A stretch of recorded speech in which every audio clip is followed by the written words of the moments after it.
नमस्कार. नमस्कार. नमस्ते. नमस्कार म्हटलं. नमस्ते.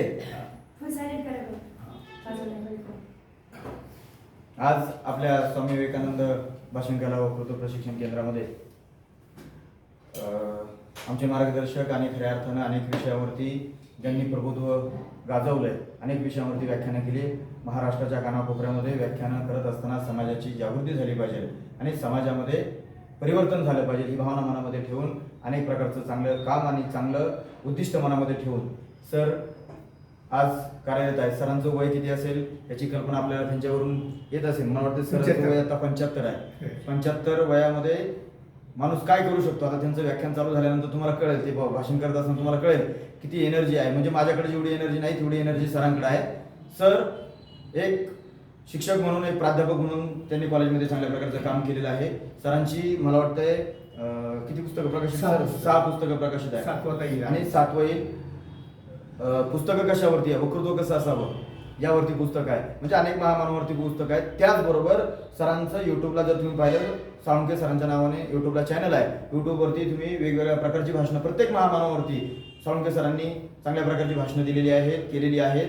आणि म्हणून असं व्यक्तिमत्व आहे जे व्यक्तिमत्व फक्त समाजाची सेवा करण्यासाठी आणि समाजाची उन्नती साधण्यासाठी आज काम करत आहे. प्रचंड पैसा आहे. म्हणजे राजगुरुनगर शहरामध्ये डॉक्टर साळुंखे सरांचं साळुंखे हॉस्पिटल नावाचं मोठं हॉस्पिटल आहे.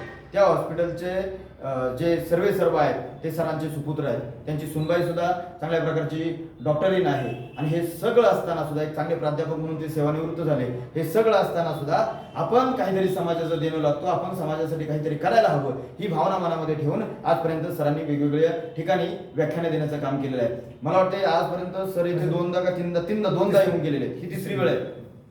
आणि 3ऱ्या वेळेमध्ये तुम्ही याच्या अगोदरची जी भाषण पाहिली असेल आणि आजचं भाषण आहे ते तुम्हाला नंतर मी ग्रुपवरती टाकणार आहे. सरांकडे किती एनर्जी आहे, सरांनी भाषण कसं करावं आपल्याला ते सांगणार आहेत. भाषण कसं करावं, भाषणासाठी कसं उभं राहावं, त्याचबरोबर भाषणाने काय होतं आणि भाषण केल्यानंतर आपलं व्यक्तिमत्व समाजासाठी आणि आपल्या स्वतःसाठी कसं फायद्याचं ठरतं हे सर आपल्याला सांगणार आहे. मी सरांना विनंती करणार आहे. आता खरं पाहिलं तर आणखी 2-3 विद्यार्थी आमचे उशिरा येतील, परंतु आपण सर चालू करूयात.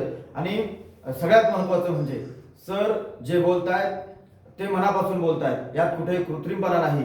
त्यांच्या मनामध्ये एक फक्त ध्येय आहे की आपण केलेलं जे काम आहे, आपलं जे भाषण आहे, आपले जे शब्द आहे ते शब्द इतरांच्या आयुष्यामध्ये काहीतरी प्रेरणा द्यावेत. इतरांचं आयुष्य आपल्या जर शब्दाने जर फुलत असेल, इतरांचं आयुष्य जर आपल्या शब्दाने जर सुगंधित होत असेल तर आपण हा सुगंध जगाला वाटला पाहिजे. ही केवळ आणि केवळ प्रेमळ मनाच्या भावना जी आहे ती सरांकडे आहे. आणि म्हणून सरांचं एकदा जोरदार टाळ्यांच्या गजरामध्ये एकदा आपण स्वागत करूया. आणि मी आदरणीय साळुंखे सरांना विनंती करतो की आता आम्हा सर्वांना आपण मार्गदर्शन करावं. धन्यवाद.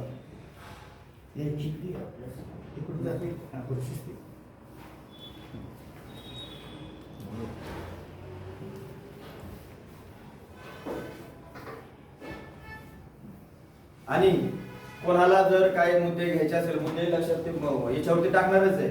नाही, माझं व्याख्यान झालं ना सर. हा युट्यूबला टाकणारच आहे. पण प्रश्न विचारले माझे व्याख्यान. हो.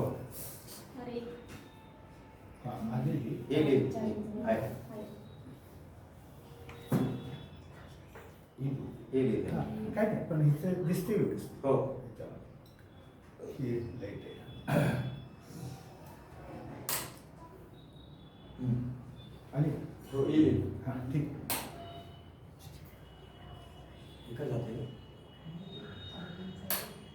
हां, नमस्कार.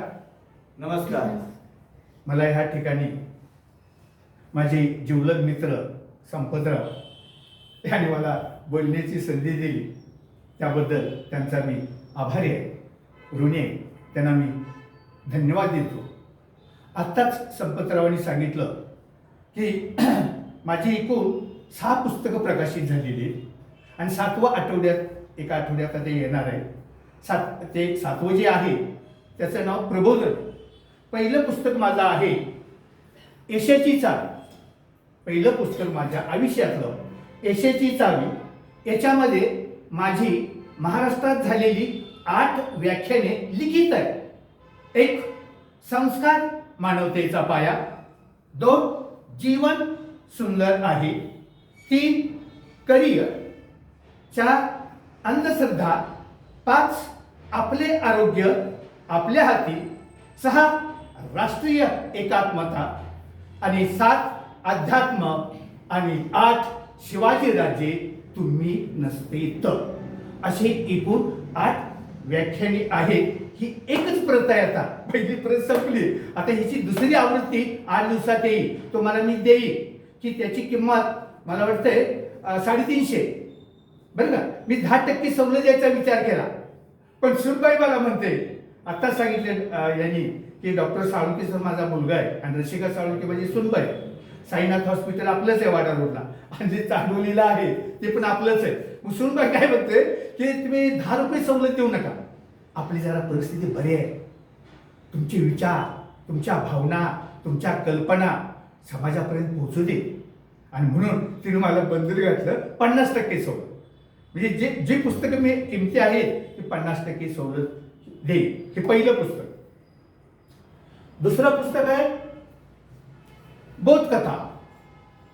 ही बोधकथा की छोट्या छोट्या गोष्टी एका पानावर, एका पृष्ठावर, जास्तीत जास्त एका पृष्ठावर सचित्र किंवा जास्तीत जास्त एक पान. मी जर 5-7 पानावर एक कथा पूर्ण केली असती तर तुम्ही काय केलं असतं? पुस्तक वाचायला घेणार, अर्ध पान वाचणार, हॅलो फोन, पुस्तक बाजूला, 8 दिवसांना लक्षात येणार साळुंके सरांचं पुस्तक वाचायचं आहे. म्हणजे एक गोष्ट वाचायला तुम्हाला महिना लागणार.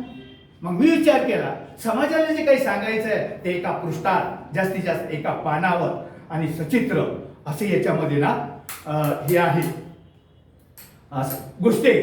दुसरं, याच्यामध्ये 600 अमृतवचन आहे, शक्तिशाली विचार आहे, मौलिक विचार आहे, आणि हे विचार तुमच्या विषयाला अनुसरून व्याख्यानात वापरू शकता. 600 अमृतवचने आहे आणि काही माझ्या कविता. दुसरं पुस्तक आणि सगळ्यात महत्वाचं तिसरं पुस्तक, उत्तम वक्ता होण्याचा मंत्र. कारण मी अख्ख्या महाराष्ट्रात 1000 व्याख्यान दिली. माझे 13-14 विषय, त्याचे 8 विषय तुम्हाला लिखित सांगितले, आता दुसरे आणि 4 आहेत. तर उत्तम वक्ता होण्याचा मंत्र ह्या पुस्तकाचा जन्म कसा झाला पहा. जिथं व्याख्यानाला जाईल तिथे कॉलर माईक, हजारो लोक पुढे ऐकतात आणि माझ्या जवळ येतात आणि पुढे म्हणतात, एखादी मुलगी म्हणत्या कॉलेजची, सर हे तर मटेरियल भरपूर आहे, पण स्टेजवर गेलं खूप होत आहे, पाठ केल्याने लक्षात राहत नाही, हातपाय थरथरतात. तो एखादा सरपंच येतो व्याख्यान झाल्यावर, माझे व्याख्यान ऐकलं माझ्या जवळ येतात. सरपंच म्हणतो, आता आमच्या गावचा मी सरपंच. कधी मागच्या ग्रामसभेत बोलायचं कसं? जिल्हा परिषदेचं सदस्य, लॉ कॉलेजची, हायस्कूलची, अशी सगळी मला हैराण करायला लागली. मग मी सर्वसाधारण काय करतो, 7:30ला जेवण करतो, रात्री 8ला झोपतो, 3ला धाव. हे यांचं जे वेगळं डॉक्टरांचं. 3ला नंतर रात्र माझी, पहाट माझी. मग विचार, मग सगळ्यात सांगण्यापेक्षा आपण उत्तम वक्ता मंत्र पुस्तक का लिहू नये, ह्या पुस्तकाचा जन्म झाला. आणि मग स्टेजवर जाण्यापूर्वी कोणती तयारी करायची, स्टेजवर गेल्यानंतर कसं बोलायचं, आणि स्टेजवर वरून उतरल्यानंतर श्रोत्यांशी कसं बोलायचं, हे नव्हतं. आणि विशेष म्हणजे याच्यात 959 अमृतवचने आहेत. बोधकथेमध्ये किती? 600, आणि हे 959 किती झाले? 1559 अमृतवचन आहेत. मग तुम्ही व्याख्यान करत चालू असताना फक्त एक थर नको आहे. हाय लेवलची मुलं असतात, बुद्धिवंत असतात श्रोते, काही सामान्य असतात, काही मीडियम असतात, काही शेतकरी असतात, काही डबेवाले असतात, काही मावशी असतात. सगळ्यांना तुम्ही खाद्य दिलं पाहिजे. मग अधूनमधून तुम्ही सुविचार त्याच्यात विषयानुसार वापरू शकता. आणि सर्वात आनंदाची गोष्ट म्हणजे हजारो लोकांना अधूनमधून जरा हसवायचं. 150 जोक आहे या बाबा, जोक तुम्हाला वाटलं अरे सगळे पेगा लागले, लगेच एखादा विनोद सांगायचा व्याख्यानात. म्हणजे 150 ह्याच्यात विनोद आहे. आणि 959 अमृतवचन, ते 600, 1559 अमृतवचन, आणि 150 ह्याच्यामध्ये काय आहे ते जोक आहे, विनोद आहे. 4थं पुस्तक सर्वांग आहे. जुना हॉस्पिटल इथं होतं आणि माझा स्वभाव लोकांना प्रबोधन द्यायचं पेशंटला. ते डॉक्टरनी पाहिलं CCTV, मी आपलं लोकांशी बोलत आहे, पेशंटशी बोलत आहे. त्या काउंटरमध्ये बोलून इथं होतं पहिला. आता 4-5 वर्ष तिकडे गेले. काउंटरला सांगितलं की पप्पांना बोलून या. गेलो आत. दोघं बसले जोडीनं, सुनबाई बघा. मी पुढे बसलो. मी विचार करतो की पेशंट नाही काय नाही, मला आज का बोलवलं आणि पेशंटची गरज आहे काय खरं नाही. म्हणजे आलाय ते आलाय घरातून चव्हाणा मला सरतो नवनाथजी बोलले आलाय ते आलाय, मास्क वापरला नाही काय. आम्ही दोघांचा मास्क आहे. उद्यापासून इथे यायचं नाही. सगळे पेशंट फुल कोरोनाचे. आय आय आय आय डोक्याला टेन्शन. आता घरात काय करायचं. आलं 3 लाख डोक्यात. सर्वांना कोरोना का होत नाही पहिला प्रश्न माझ्या मनात. सर्वांना का होत नाही. बरं झाला तो झाला. ज्याला 2-3% झाला तो वरती गेला. 20-30% झाला तो. ज्याला 20-30% झाला तो वरती गेला. आणि ज्याला 80-85% झाला तो जिवंत आहे. असं का. मग मी लिहिलं शारीरिक बौद्धिक मानसिक व्यायाम. म्हणजे फक्त कसं आपण टी शर्ट घेतो शूज घेतो 8 दिवस जातो टी शर्ट घेऊन 8 दिवस व्यायामला जातो आणि दुसऱ्या दांडी पुढच्या जानेवारी आणि संकट. ही आपली तार आहे तरुणांची. भौतिक व्यायाम नाही पण शारीरिक व्यायाम नाही मानसिक व्यायाम नाही. मानसिक व्यायामावरती गेलं ते 30% वाला ज्याला कोरोना झालाय त्याच्या डोक्यात काय आय आय आय आय आता बायको लागून तार देणार, नवरा स्पर्श करणार नाही किंवा नातेवाईक स्पर्श करणार नाही, पोरं स्पर्श करणार नाही, मला कोंडून ठेवणार, लागून ताट देणार, चौडीजवळ माझी चर्चा आय आय आय आमच्याला कोरोना झाला त्याच्या घरी जाऊ नका. वरती निगेटिव्ह विचार. म्हणजे 80-90% झालाय. डोळ्यात आसू काढायचे नाही. मी 4 दिवसात हॉस्पिटलमधून परत आहे ना त्याला आलं आत्मविश्वास. मला किती फरक आहे. भीती मोठी काही आहे. आणि अशा तऱ्हेनं शारीरिक बौद्धिक मानसिक व्यायाम केल्यानं कोणते फायदे होतात लिहिले या पुस्तकात. आणि जर व्यायाम नाही केला शारीरिक बौद्धिक मानसिक तर कोणते रोग होतात हे दिलेलं आहे. आणि मानसिक म्हणजे टेन्शन मानसिकमुळे लोकांना आता विस्मरण रोग आलाय. पहिला 80-90 वर्षानंतर यायचा. आता 40-45 नंतर पेशंट आले. बायकोला बोलतो आणि बायको म्हणतो बायको कुठे गेली.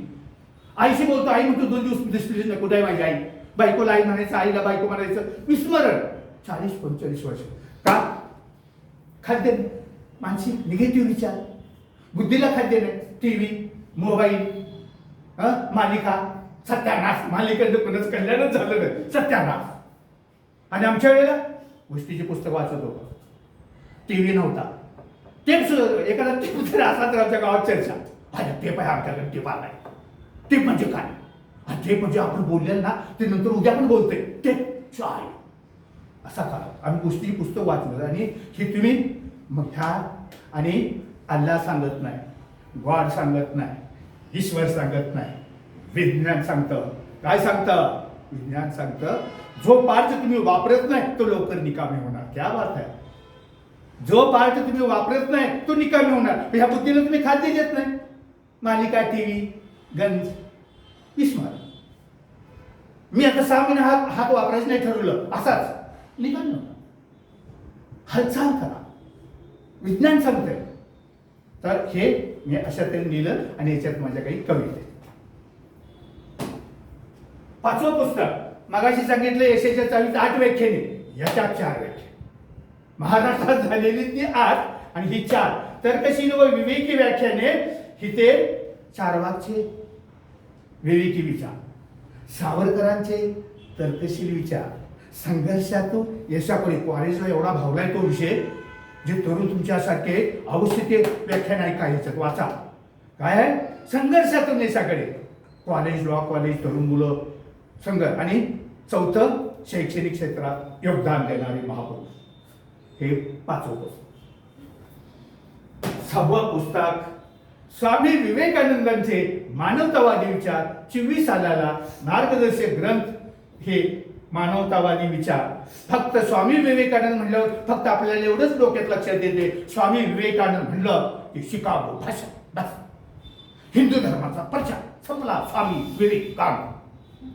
पण स्वामी विवेकानंद राष्ट्रवादी कसे होते, मानवतावादी कसे होते, देशप्रेमी कसे होते हे सगळं सांगितले. तर्कशील कसे होते, विज्ञानवादी कसे होते हे यात सांगितले. आणि विशेष म्हणजे 24 सालाला याला मार्गदर्शक ग्रंथ म्हणून भारतात पहिला क्रमांक आला. ह्या पुस्तकाचा मार्गदर्शक ग्रंथ म्हणून महाराष्ट्रात नाही भारतात क्रमांक आलाय आणि मला स्वदेशी महाराष्ट्र नाही स्वदेशी भारत सन्मान पुरस्कार मिळाला. त्याच्यावर तुम्ही सांगा हे अशी 6 पुस्तकं आहेत. तर तुम्हाला कुणाला हवी असतील आज उद्या परवा संपतरावकडे तुम्ही सांगा 50% तुम्हाला दी नाही तुम्ही घेतलं काय हरकत नाही. युट्यूब माझे बघा, जॉईन व्हा माझ्या ग्रुपवर, ती व्याख्यान आहे का त्याच्यात ही सगळं माहिती आहे बरोबर ना. आणि 7वं पुस्तक मागाशी सांगितलं प्रबोधन 5-7 दिवसात बाजारात यायला म्हणजे घरात मी फावला वेळ ठेवत नाही आहे तोपर्यंत आपलं ज्ञान देत जायचं मस्त. आज मला विषय दिलेले संपतरावांनी की उत्तम वक्ता होण्याचा मंत्र. मला कुठला विषय दिलाय? उत्तम वक्ता होण्याचा मंत्र. मी मराठी शाळेत असताना खो खो, कबड्डी, लहान उडी, उंच उडी, धावणी, भाषणात आणि नाचण्यात भाग घ्यायचो. काय मराठी शाळेत भाग घ्यायचो. वक्तृत्व हा शब्द मला माहित नव्हता. वक्तृत्व हा शब्द माहित नव्हता. वक्ता शब्द माहित नव्हता. आता सांगितलं सरांनी 75 वय म्हणजे 60 वर्षाच्या मागचा काळ सांगते तुम्हाला. काय 10-15 वर्षाचा 10-12 वर्षाचा असेल काय 60-62 वर्षाचा पूर्वीचा काळ सांगतोय. भाष्य पुढे येऊन कोण कोण बोलणार नाही बस गुरुची सांग. मग मी जायचो बोलायचो मोडकं तोडकं काय आणि ती पोरीची व्हायची. माझं नाव सुभाष आणि ती पोरं म्हणजे सगळ्यात भाग येते नंबर काय येतच नाही. मग एका गुरुजीला मी बोललो की मुलं चिडवतात मला. हे बघ सुभाष हसतील त्यांची दाद ती चिडवू दे. तू मला सांग पुढे येऊन बोलायची तुला आवडेल म्हणलं आहे. त्यांचा विचार नाही करायचा. आज ना उद्या तुला यश येणारच बस. ते खोपडीत माझ्या बसलो आणि 7वी नंतर हायस्कूलला गेलो, कॉलेजला गेलो. मग काय कबड्डी, खो खो, लांबडी, उंचउडी, गोळाफेक, भालाफेक, थाळीफेक, पुन्हा बुद्धिबळ, कॅरम, वक्तृत्व स्पर्धा, बक्षीसचं बक्षीस आय आय आय 100 मीटर धावणे, 200 मीटर धावणे, 400 मीटर धावणे, 800 मीटर धावणे, 5000 मीटर धावणे, 10,000. कॉलेजमध्ये फेमस होतं लॉंग रन आणि बुद्धिबळात राहिला. ते गुरुजीचे शब्द आठवत मला का सांगितलं हे? माझा सभाधीपणा मराठी शाळेतच निर्माण झाला. लक्षात घ्या नंबर काय आला पण तिथं सभाधीच पण वाटला काय पण पडलं. हा फरक आहे. आणि आज माझी महाराष्ट्रात आता सांगितलं 1000हून अधिक व्याख्यान झालेले आणि 13-14 विषय 12 लिखित आहे आणि 13वा तसं डॉक्टर बाबासाहेब आंबेडकर त्या पुस्तकात दुसऱ्या पुस्तकात टाकले भाषा 13 विषय. वाचाल तर वाचा. मला एवढं सांगायचं येतो निराश व्हायचं नाही. जे नोट्स संपतराव देतात ते वाचा. प्रॅक्टिस झालं. ध्येय बोली दादा ध्येय बोली. तू माझा जोडीदार दोस्त बा हा हा हा ऐकायचं व्यवस्थित मम्मीला मग पण सांगायचं. तर पहिला प्रश्न ध्येय बोली की तुम्ही वाटल्यास घरी लिहून घ्या. आता फक्त ऐका आणि दादा तू घरी लिहून घे. आईला विचारायचं ती सर काय बोलले ध्येय बोलीबद्दल मग ते सांगेल आई तसं ते लिहून घ्यायचं. आपण बोलतो आपल्या कल्पना भावना शब्दाद्वारे बोलतो फक्त समोरच्याला 10% समज. 10% लिहून घ्या. आपण पुतळ्यासारखं उभं राहायचं मान खाली एक्सप्रेस गाडी बोलायचं फक्त 10% लोकांना समज. आणि जर त्या वाक्यानुसार त्या भावने शब्दानुसार तुमची हावभाव असतील चेहऱ्यावर हात तुम्ही बघा निरीक्षण करा संपतरावाची व्याख्यानं काय ते तुम्ही ऐकतच बसतो. ते हाव चेहऱ्याचे हावभाव लिहून घेतो. मी लहान आहे माझ्या मुलासारखं आहे तो पण मी लिहून घेतो पाठीचं त्यांची व्याख्यानं ऐकतो. असं काही नाही मी मोठा आहे मी फार ज्ञानी आहे असं. आणि त्यांची हावभाव चेहऱ्यावरची बाब आनंदाच्या वेळेला आनंद दुःखाच्या वेळेला दुःख असं पाहिजे. 10% समजलं. आणि जर तुमची हावभाव असते चेहऱ्यावर आनंदाचा प्रसंग सांगत आहे चेहरा हसला पाहिजे. दुःखाचा प्रसंग आहे ना हसा लागलाय भाषेत पडला. दुःखाचा प्रसंग सांगताय वेगळ्यानं आणि हसताय आणि आनंदाचा प्रसंग सांगताय आणि त्याचा चेहरा जणू काय त्याच्या आता घरात माहीतच झालेला आहे. चुकला. मग फार महत्वाचं आहे ह्या साहेबांनी सकाळी मला आमकाशी सांगितलं, आता ऐका व्यवस्थित. मी शंका विचारली, ह्या साहेबांनी म्हटलं आता इथं काय तुम्हाला सांगत नाही, स्टेजवर गेल्यावर सांगतो, तुमचा काय प्रश्न असेल. त्या साहेबांना सांगितलं, ढोरे साहेबांना मला पुन्हा विचार. तर चेहरा बोलताना त्या ह्याच्यानुसार, हावानुसार गंभीर तुम्ही घटना सांगत आहे, तर चेहरा हा असा गंभीर चेहरा पाहिजे. हे झाले हवं. असं जर असेल तर 50%. श्रोत्याने किती समजतं? 50. आणि तुम्ही बोलता ते 10. 10 50 60 झाली. आता 40%. आवाजात जड होता, आवाजात एक फेरी गाडी आणि त्या वेळ चाललं भाई उठून जाते. आवाजात कमी जास्त, आवाजात चढ उतार आणि शब्दाला 10-40% समज. 10 50 आणि 40 किती झाले? 200 झाले. कसा वक्ता असावा? तर आता आवाजात चढ उतार पाहिजे एकदम, आणि पुन्हा एकदम गंभीर, म्हणजे आवाजात चढ उतार पाहिजे, तो लोकांना भावतो. आणि शब्दाला 10 लिहून घ्या घरी. साधं वाक्य बरं का, मी उत्तम वक्ता होणार. हे कसलं वाक्य आहे? साधं वाक्य. मी उत्तम वक्ता होणार. बरोबर. आता 10 कशी द्यायची बघा. शब्दाला 10 हेच वाक्य. मी उत्तम वक्ता होणारच. 10 मराचं कसं होतं वाक्य? मी उत्तम वक्ता होणार. हे साधं वाक्य. पण त्याला 10 कशी द्यायची? मी उत्तम वक्ता होणारच. 10 शब्दात तो लोकांना भावतो. पीड पडली तरी आवाजी असा शांतता असते. 10 किती झालं? 100% झालं का? आता नजर, साहेब भाषण करताना नजर बघा. स्टेजवर येताना उजव्या बाजूला बघतंय, पडलं भाषण. वरती नजर, पडलं भाषण. डाव्या बाजूला पाहतंय, पडलं भाषण. नजर खाली, पडलं भाषण. तर चौफेर नजर फिरवा. 500 श्रोते असो, 1000 असो, 2000 असो, नजर चौकडे फिरवा.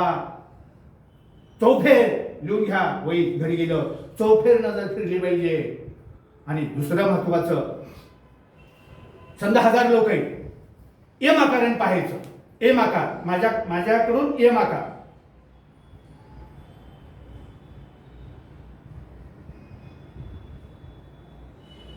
नजर फिरवायचं. दुसरं डब्ल्यू आकार. लाखो 1000 लोक आहेत, तुम्ही स्टेजवर गेलाय.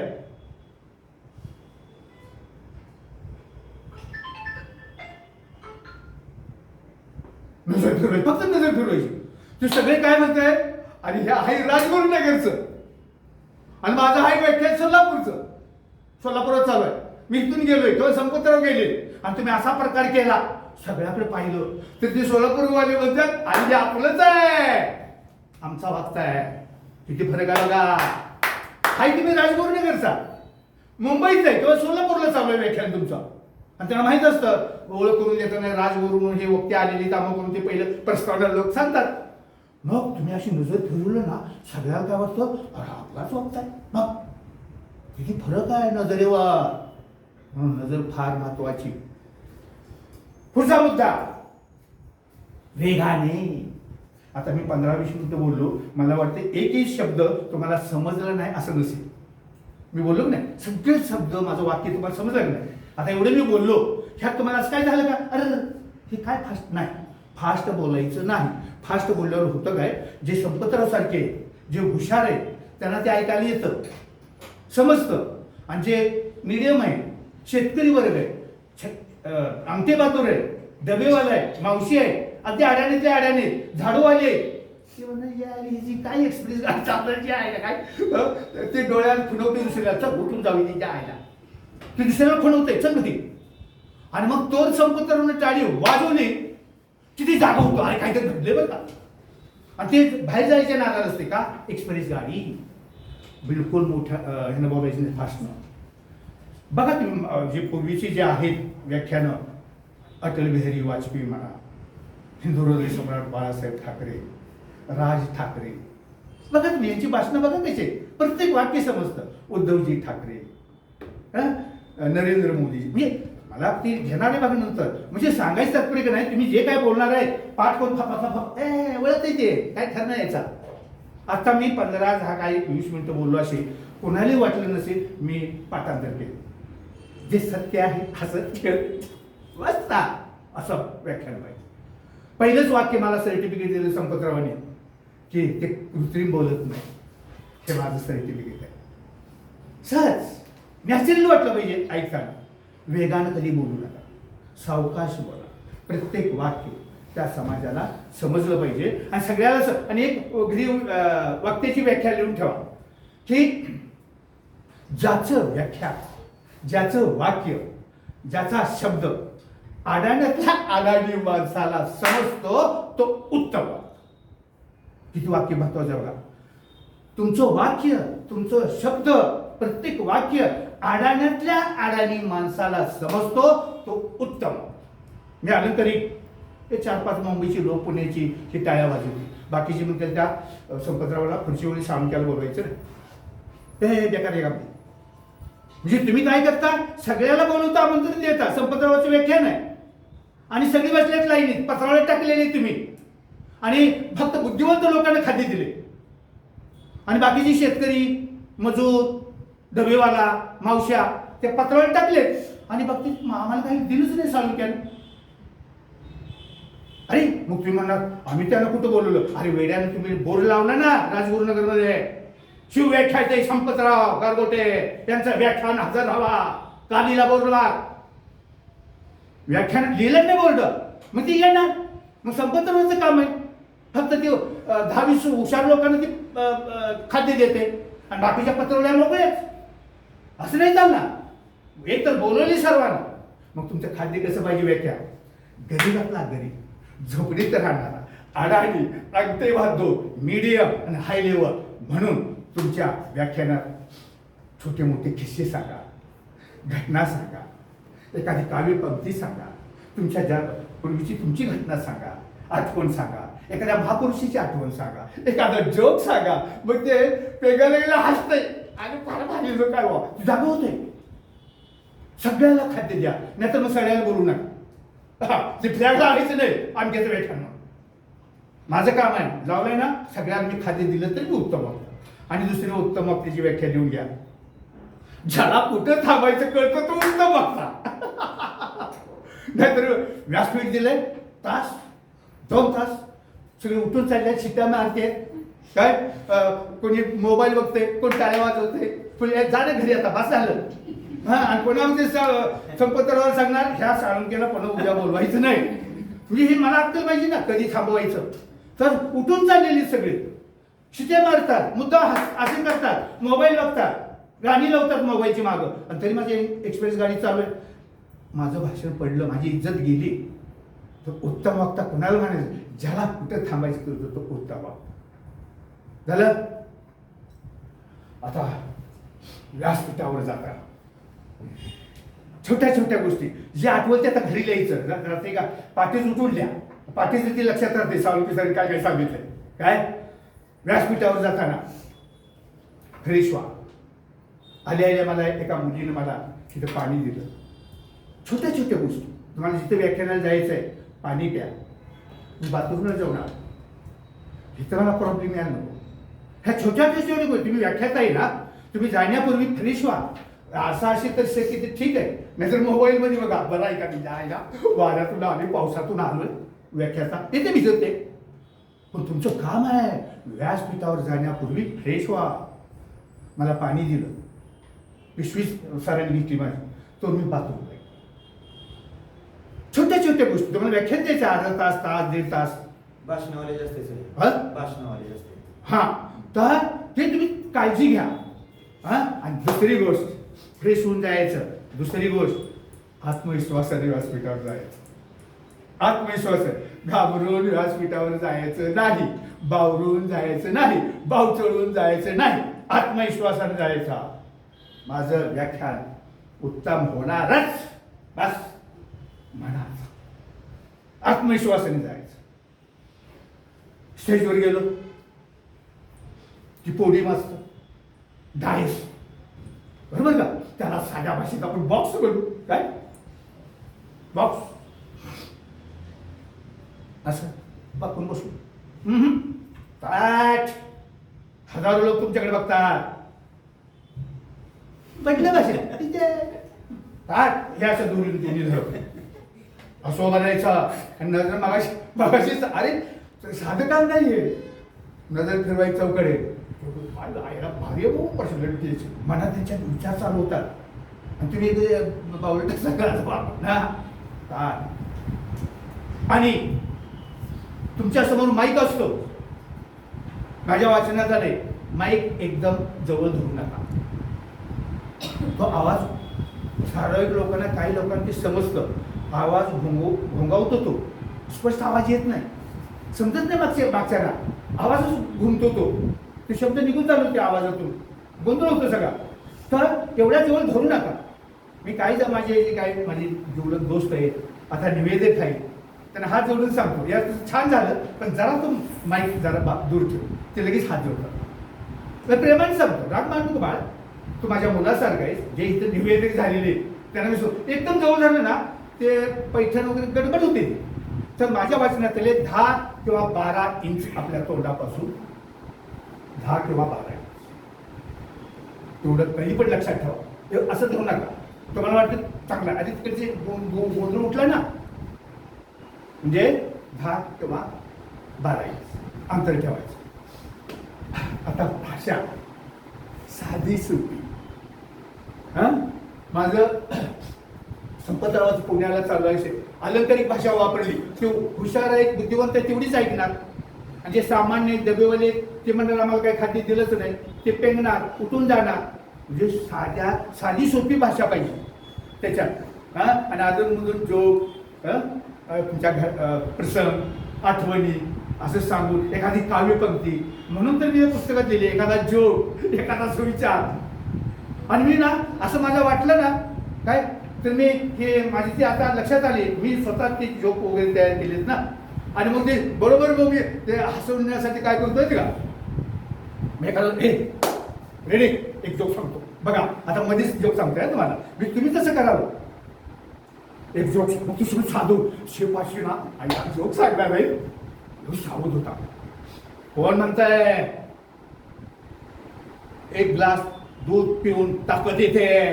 कोण म्हणताय 5 ग्लास दूध प्या आणि भिंत हलवा. भिंत हलणार नाही. पण 5 ग्लास बियर प्या आणि फक्त भिंतीकडे पहा आपोआप भिंत हले. लगेच ते सावध होता. बघा तो जोक असा आहे आणि दररोज मी टाकतो माझ्या युट्यूबला. परदेशातून मला रिप्लाय येतात. परदेशातून मला रिप्लाय येतात. फक्त युट्यूब माझा फक्त हे बघत नाही. झाले बघा तुम्ही फ्रेश झाला की नाही 2 मिनिटापूर्वीचा तुमचा चेहरा पहा आणि आता सर्वांचा चेहरा पहा. क्या बात आहे. याला म्हणायचं बघता लक्षात आले ना आपण तेच पुढे ठेवू मध्ये. आणि ते पुस्तकात आहे माझं म्हणजे वाचतो मी माझ्या परीने. मी फार काही बुद्धिवंत नाही पण प्रसंगानुसार बरोबर त्याला फ्रेश करण्यासाठी सांगतो. आणि मग खरंच ह्या अशा मुलीसारख्या रिप्लाय तू परदेशात. अहो का हो तुमची माझी ओळख. अहो तुम्ही लॉ कॉलेजला व्याख्यान दिले का. मग काय करते अमेरिकेत. नवरा अमेरिकेत आहे आणि तू केव्हा माझी तुम्ही 5-7 वर्षापूर्वी आमच्या कॉलेजला तुमचं व्याख्यान झालं. I I I. मग माझ्या लक्षात आलं माझं व्याख्यान परदेशी सुद्धा झालं. किती समाधान आहे. उद्या माझं काय होईल ते होईल पण आज आनंद आहे. तर हा म्हणून ना सगळ्याला खाद्य द्या. मला असं कळलं ना जरा गप्पा लगेच मी एखादा जोक सांगतो. एखादा सुविचार सांगतो. आता एक सुविचार सांगतो आणि पुढे जातो बरं कसं आहे. लगेच माझ्या लक्षात आलं 10 मिनिटानं लगेच एक सुविचार सांगतो. ह्याच्यातला ते येतं ऑटोमॅटिक लक्षात. सुख आणि दुःख एका वळणावर भेटलं. सुख आणि दुःख एका वळणावर भेटलं. दुःख म्हणतं सुखाला तू भाग्यवान आहेस. दुःख सुखाला म्हणतं तू भाग्यवान आहेस. सुख उत्तर देत आहे. सुख म्हणतंय मी भाग्यवान नाही तू भाग्यवान आहेस. त्या दुःखाला सुख काय म्हणतंय तू भाग्यवान आहेस. कारण तुझ्यामुळं दुःखामुळं जवळची माणसं आठवतात. दुःखामुळं जवळची माणसं आठवतात आणि सुखामुळं जवळची माणसं विसरतात. बघा आज मी कोट्याधीश झालोय आणि पुण्यातून संपतराव मला पुढे दिसतात. काना डोळा कुठे सुख. बघा माझी मानसिक बघा कशी झाली विचार. मी कोट्याधीश आहे. मला माहिती आहे क्लासमेट माझ्या रस्त्यावरून पुढे येत आहे, मुलगी येत आहे, माझी क्लासमेट आहे, काना डोळा करतो आणि ओळख देतो. आणि तेच मी इथं कुठेतरी दवाखान्यात ऍडमिट आहे.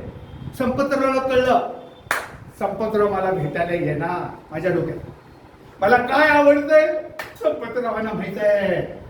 मला बरोबर घरची भजी करून घेऊन येणार. म्हणजे संपताला आपली माणसं आठवतात आणि सुखाला अहो किती बोगी आहे.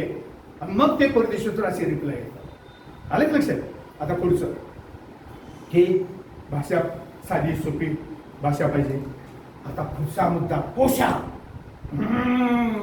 पोशाख भरजून काय म्हणतात मित्रा, मी बुद्धिवंत आहे, मी फरडा बघताय, मी पट्टीचा बघताय, मी ओजस्वी बघताय, मी तेजस्वी बघताय, मी प्रेरणादायी बघताय.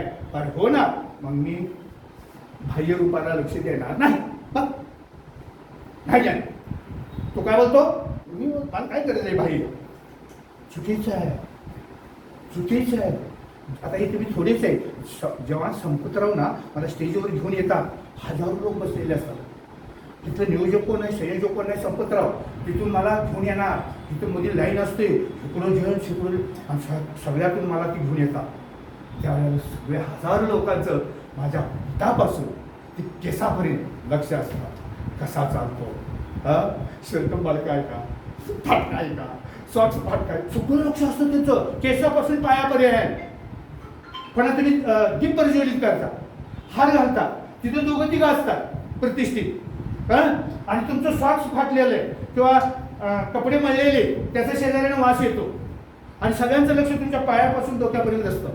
एक तर सॉक्स घालताय, धुतल्याला घाला. बरं फार किमतीचे कपडे पाहिजेत असं नाही, तुमची साधी कपडे, जास्त किमतीचे नको, परंतु स्वच्छ धुतलेले, इस्त्री केलेले. मी मौल्यवान भारी कपडे घाला असं म्हणत नाही. असेल तर घाला, नसेल तर आहे ती इस्त्री करा. म्हणजे असं नका करू मी फार शहाणा आहे. अहो ते भाषण पडतं नुसतं तुमच्या पर्सनॅलिटीवर ही व्यक्ती काय करतं चालण्यावरून. हजारो लोकांचं लक्ष असतं, लक्षात ठेवा. आणि एक कवी म्हणतो, चिंध्या नेसून सोने विकत होतो, चिंध्या नेसून सोने विकत होतो, दुकानात गर्दीच नाही. हाय हाय हाय हाय बरं का. तो म्हणतो चिंध्या नेसून सोनं विकत होतो, गर्दीच नाही. आम्ही उलट केलं. कवी म्हणतो सोनं नेसून चिंध्या विकू लागलो, गर्दी थांबेच ना, गर्दी थांबायचं ना. आता याचा अर्थ बघा, चिंध्या नेसून म्हणजे माझं दुकान आहे, डेकोरेशन नाही, सजावट नाही, माझं फ्रेश नाही, आपल्याला झोपून उठून झोपेतून आलाय, मान खाली, जास्त हसणं नाही, इस्त्रीचे कपडे नाही, मळके कपडे. मात्र माझ्या दुकानात एक नंबरचा माल, एक नंबरचा माल, गिरायकच नाही, सजावट नाही. बाहेर रूपाला किती महत्व आहे लिहून ठेवा. उद्या व्याख्यानात गेलं तर असं नका करू, वॉश द्यायचा, आदल्या दिवशी ठरवायचं उद्या कुठला कपडा घालणार. मग तू 100 रुपयेच असतो, पण चकचकी स्वच्छ धुवा.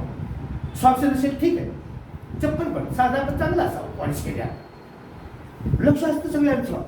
असं समजून बघा, बाह्य रूपाला फार महत्व आहे. आता सोनं नेसून त्यांनी चिंध्या विकायला सुरुवात केली. म्हणजे डेकोरेशन, लाईटिंग. तो मालक आहे, वॉश अंतर बितर मारून बसला, या साहेब हस्त खेळतो. मालकंडम, माझ्या दुकानात मालकंडम, लाईन संपेना, गर्दीच गर्दी. आणि ते चिंध्या नेसलंय, सजावट नाही, नंबर माल हे. म्हणून कधीही तुम्ही पुढे व्याख्यानाला जाताना साधं 20 बाया असू दे, हळदी कुंकूचा कार्यक्रम असू दे, आणि तुम्हाला बोलवले, मॅडम एक 10 मिनिटं बोला, त्या मॅडमचं काम आहे व्यवस्थित 10 मिनिटं बोलायचं आहे तुम्हाला. कुणीतरी फोन केलाय, मॅडम तुम्ही या आमच्या, असं वाटलं पाहिजे. मग म्हणजे पोशाख झाला. आता पुढचा मुद्दा वेळ. आणि वेळेच्या अगोदर एक सांगतो, भाषण कुठं संपवायचं, पहिला आरंभ करायचा. आता माझा विषय कोणता आहे, उत्तम वक्ता होण्याचा मंत्र मी सांगितलं का निवडला हे पण मी 1-2 मिनिटं सांगू शकतो. का तर संपतराव क्लास घेतात आणि तिथे विद्यार्थीच असे की त्याला उत्तम वक्ता व्हायचं, म्हणून मी हा मी बोलू शकतो ना. म्हणजे तुमचा जो विषय असेल ना तो विषय सांगा, ही व्याख्यानाची सुरुवात कशी करायची बघा. मला इथं बोलवले, त्यांनी मला सांगितले क्लासची मुलं आहेत, उत्तम वक्ता होणार आहे, हरडा वक्ता होणार आहे, आणि मी दुसरंच अंधश्रद्धा घ्यायला लागलो. संपत म्हणणार ही वेळ आहे, याला आज बोलायचं नाही होत्या. विषय कुठला आहे मग तो मी 1 मिनिट सांगायचा. उत्तम वक्ता का निवडला तर मला ते संयोजकांनी सांगितलं की ते बरेच अशी मुलं आहेत की त्यांना स्टेजवर जाऊन भाषण करायचं. मग तो विषय सांगायचा, गाभा सांगायचा, मध्य बघा व्याख्यानाचा गाभा सांगायचा, मध्य आणि समारोप, निष्कर्ष, सारांश, शेवटी व्याख्यान संपलं. काय छोट्या छोट्या गोष्टी झालं. पुढचा मुद्दा वेळ.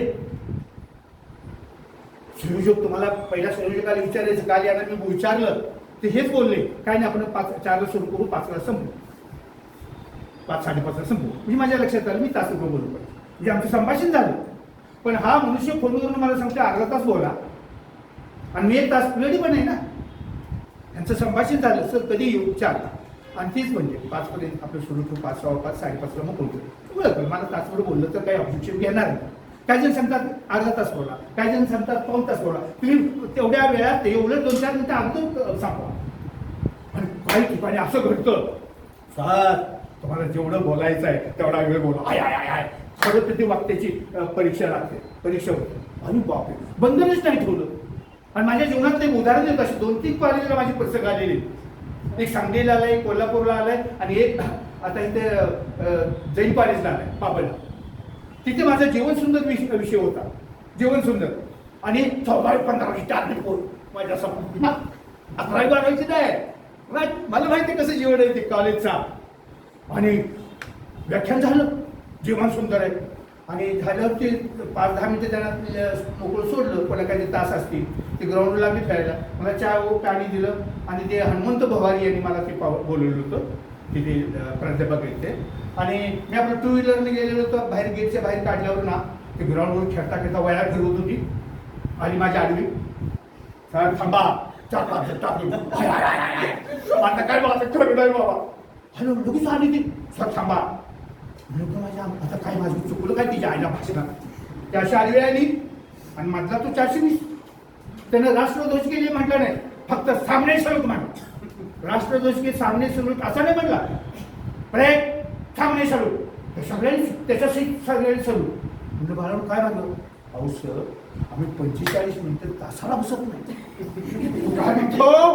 टार्गेट पोरं मला म्हणतात आम्ही 45 मिनिटं तासाला बसत नाही. एकमेकाला डोळा मारतो, तो पहिल्यांदा घेऊन जातो पण मी उठतो. आणि कॉलेजचं जीवन मला माहित आहे, संपतराव माहित आहे. आऊ जाऊ घर तुम्हाला तुम्ही बसला काय, ग्रुपात केला काय, 4 दिवस नाहाला काय, त्याला 1.5 लाख 2 लाख प्राध्यापकाला पगार मिळतो, बसतो. एक बसला तरी शिकवतो, नसलं तरी बसतो, बेलगाडी जातो. फक्त त्या मराठी शाळेत हायस्कूलमध्येच आहे. तू काल का आला नाही, तुझ्या भावाला सांगतो, तुझ्या आईला सांगतो, 4 दिवस चाललं अभ्यास करत नाही. हे फक्त हायस्कूलला आपल्या ह्याला मराठी शाळेला. कॉलेज आऊ जाऊ घर तुम्हा. आणि ते म्हणजे तुम्ही आमच्याने घरात बघितलं होतं 95 मिनिटं तुम्ही आम्हाला, आमच्याकडे मोबाईल असताना आम्ही बघत नव्हतो, कोणाकडे लक्ष नव्हतं, एकाग्रतेने मस्ती न करता आम्ही आमच्या पहिल्या आयुष्यात ना आत्ताच आम्ही शांत बसतो. त्यांचं वाक्य माझं नाही, ते म्हणतात आमच्या आयुष्यातला पहिला प्रसंग 95 मिनिटं एका जागेवर स्थिर, ती मस्ती न करता एकाग्रतेने बसवलं म्हणून तुम्हाला सलूट करतो. माझ्या अंगावर शहारे की प्रेक्षकांनी मला रिपोर्ट दिला असं व्याख्यान पाहिजे. म्हणून कुठं थांबायचं, वेळ फार महत्वाची. मी काय केलं माहिती का, मी ठरवलं होतं जोपर्यंत मुलं मोबाईल बघत नाही, जोपर्यंत मुलं चुळबुळ करत नाही तोपर्यंत व्याख्यान द्यायचं. माझं टॉपर गेल्यावर थांबवायचं ठरवलं होतं. टॉपर भाषण गेलं की थांबवायचं. वेळ कुठं थांबवायची, आपण कुठं मला बंधन केलं नव्हतं व्याख्यान कुठं थांबवा. सचिन तेंडुलकर हाफ सेंचुरी काढली नाही, 100 सेंचुरी काढली. कधी 150वर not out, 250 not out, 200 not out. आणि दुसऱ्या दिवशी टीव्हीवर बातमी आली सचिन तेंडुलकर क्रिकेटमधून रिटायर झाला. सगळ्या भारतीय लोकांना दुःख झालं, निराश झाले. सगळे म्हणत होते सचिन अजून थोडा खेळ. त्याने काय केलं बघा, टॉपवर गेला, टॉपवर गेला, शिखरावर गेला आणि रिटायर. तसं आपलं भाषण असं उंच चढवा, असं वर जा, असं उंच करा, शिखरावर गेल्यावर ओके थँक्यू. आणि मग जेव्हा हजारो लोक घरी जातात, साळुंके सर आणखी थोडं बोलत पाहिजे. हा उत्तम. नाहीतर संपतराव उद्याची साळुंकेला बोलू नका, फार बोर केला. म्हणजे असं जाताना चर्चा केली पाहिजे. मी शिखरावर गेलो, कुठं थांबवायचं, कारण बंधन मला ठेवलं नाही. त्या संयोजकांनी सांगितलं जेवढं बोलायचं तेवढं बोला. अरे काय बोला, पण मी ठरवलं होतं पिन पडेपर्यंत आवाज येतो तोपर्यंत व्याख्यान सुरू ठेवायचं. चुळबुळ दिसली की आवडायचं. ते तेवढा प्रसंग येऊनच देत. सचिन तेंडुलकरनं असं केलं का, बॉलिंग बरोबर करत नाही, फिल्डिंग बरोबर करत नाही, बॅटिंग बरोबर करत नाही, झेरोवर आऊट, आठवर आऊट. आणि मग टीव्ही बघताना सगळी भारतीय म्हणा, रे बाबा जा ना, आता जा घरी, तरुणांना जागा दे. असं केलं का, तिची इज्जत गेली. मग पण तसं केलं नाही. टॉपवर गेला, सगळं चौकीपासून त्या सुकडी तिकडे तिची चर्चा अजून खेळायला. तसं तुमचं व्याख्यान पाहिजे, अजून न्यायालयाने बोलायला पाहिजे, अजून संपतरावने बोलायला पाहिजे होतं. हे आपलं सर्टिफिकेट असं पाहिजे व्याख्यान. हा कुठं थांबायचं समजलं. आता पुढचा मुद्दा साहेबराव, लेखन. तुमच्या शंका सगळ्यात दूर होती. लेखन फार महत्वाचं. मी आता एवढं एक वेळ माझं असं मराठी शाळेत टिंगल करत होती. आज तुम्हाला सांगतो जवळजवळ 100च्या वर मला पुरस्कार मिळाले. आणि 7वीपर्यंत मला कुठतरी विचारत होतं, टिंगल करायची. आणि आज सगळ्या बाबतीत उत्तम वक्ता, कॅरम, बुद्धिबळ सगळं मग सांगितलं ना, अक्षरशः तुम्हाला सांगतो की दररोज त्यांना ट्रॉफी घ्यायला लागते. म्हणून आता आई वारली बिचारी, ट्रॉफी घ्यायला लागतात. माझ्या मते पहिल्या स्टीलचे मिळायचे ना, जुन्या स्टीलच्या कपाच्या, ती विकून टाकल्या भांगारला. आणि माझ्या तुम्ही कपाटाच्या ट्रॉफी कुठे गेल्या, भांगारला देऊन टाकल्या. आई आले पण माया भरपूर माझी. आणि मग ती ट्रॉफी कुठे गेल्या. आणि पहिल्या जुन्या ना अशा आता त्या येतात ना, तशा येत नाही पहिल्यासारख्या. हा त्यावर स्टील सारखं पाणी दिलेलं. आणि ती सगळं दिलं काय दररोज 15 दिवसात घ्यायला लागते श्वास तुझं. फक्त सर्टिफिकेट असते. मी सांगायचं तात्पर्य इतकं बक्षीस मला. आणि एक काळ असतो म्हणून तुम्ही निराश व्हायचं नाही. आता संपतरावांनी तुम्हाला नोट्स देतील, कसं बोलायचं सांगतील, बरोबर ना. तुम्ही जाणार कपाटात फाईल ठेवणार, कुलूप घालून टाचणं. आणि 2 वर्षांनी विचारणार, दिदी मग ते व्याख्यान झालं वगैरे, आता कुठं व्याख्यान देते का नाही ना कुठे देत, काही नाही संपतरावांना मला काय बरोबर शिकवलं नाही, आम्हाला ते काय हे नाही. मी 2 वर्ष तुम्ही मला काय सांगता ते बरोबर नाही काय. अरे पण तू बरोबर नाही, पण तुमच्यातला एक जण चमकला ना दिल्ली, तुमच्यातला एक जण दिल्लीपर्यंत गेला व्याख्याता. त्याला संपतरावांना गुपचूप शिकवलं का, हे काय काय सांगतो, तुम्हाला वेगळं शिकवलं का. तर त्या माणसानं जो चमकला तुमच्यातला, पुढे गेला महाराष्ट्रात, कौतुक व्हायला लागले, त्याला सर्व लोक करायला लागले. आणि तुम्ही काय सांगताय, त्याबरोबर सरांनी शिकवले, पैसे घेतले, काय करताय. नोट्स तुम्ही बाजूला ठेवल्या. पण त्या मुलाने, एका मुलाने काय केलं, त्याच्यावर चिंतन केलं, त्याच्यावर मनन केलं, त्याच्यावर प्रोग्रेस केला. त्यात नवीन आणि खाद्य लिहिलं, लिखाण केलं, जिथे जाईल तिथे कुठे चूक झाली. आता मी ही व्याख्यान आहे की घरी गेल्यावर मी आता बघतोय स्वतः. माझी नातवाला सांगतोय, बाबा ती टीव्ही लाव, टीव्हीवर लावून देते. आणि मग मी जे तिथं हसायला लागलोय, खुश, कुठं पॉईंट चुकला आपला, वैत लिहून घेणार. साधं काम नाहीये. म्हणून तुम्ही लक्षात ठेवा, असं नाही सांगायचं ते संपतरावांनी चांगलं शिकवलं. तुम्ही जिद्द ठेवा. सर्व काय लिखाण. श्याम मानव, हा श्याम मानव ना की 1-2 वेळा लहानपणी तुम्ही स्टेजवर गेला, घाबरला, श्याम मानव. आणि तो खाली उतरला, पुन्हा म्हटलं आयुष्यात आता स्टेजवर जायचं नाही. यश आलं नाही, पाठ केलं ती विसरली की माणसं बघून सगळ्यांच होतं झालं. पण त्याच्या मनात हुरहुर होती की मला स्टेजवर जाऊन बोलता यायला पाहिजे. जिद्द जबरदस्त, इच्छाशक्ती जबरदस्त, प्रयत्न करण्याची तयारी, इच्छाशक्ती जबरदस्त, आत्मविश्वास जबरदस्त. त्या माणसाने काय केलं पहा, स्टेजवर जाण्यापूर्वी जे बोलायचे स्टेजवर 15-16 वेळा लिखाण केलं. संपतराव एकदा नाही, त्याला अपयश आली मराठी शाळेत लहान असताना. भाषण तो ठबू व्हायला लागली, त्याचं घाबरला तो. पण त्याच्या मनात ती हुरहुर होती, मला बोलता यायलाच पाहिजे. मग त्यानं काय केलं, नोट्स काढल्या. किती वेळा एकच भाषण. समजा जेवण सुंदर आहे, त्यानं 15-16 वेळा वहीत लिहिलं. विचार करा, 1-2 वेळा नाही, 15-16 वेळा लिहिलं आणि 5-6 वेळा वाचलं आणि स्टेजवर गेला. यश आलं. वहीत लिहून ठेवा. पाठांतर तुम्हाला जगा देऊ शकतो, पण लिखाण नका देऊ शकत. लक्षात घ्या, पाठांतर तुम्हाला फसवतं, पण लिखाण केलेलं 15 वेळा लिहिलं, 16 वेळा आणि 5-6 वेळा वाचलं आणि गेले स्टेजवर. आणि आज श्याम मानवची इंग्लिशमधून, हिंदीमधून भारतात 10,000च्या अधिक व्याख्यान झालेले. श्याम मानव, एकही मनुष्य असा नाही की श्याम मानवाला ओळख नाही. अंधश्रद्धा निर्मूलनचा तो अध्यक्ष. म्हणजे एक काळ त्याचा असा होता, तुम्ही निराश होऊ नका. म्हणून लिखाण फार महत्वाचं आहे. आता सगळ्यात महत्वाचं, तुमचा मित्र, तुमची मैत्रीण कोण असेल ते. तुमचा मित्र संपतराव नाही, तुमचा मित्र मी नाही, तुमचा मित्र खरा आरसा. उद्या तुमचं व्याख्यान आहे, आरशासमोर उभा राहा.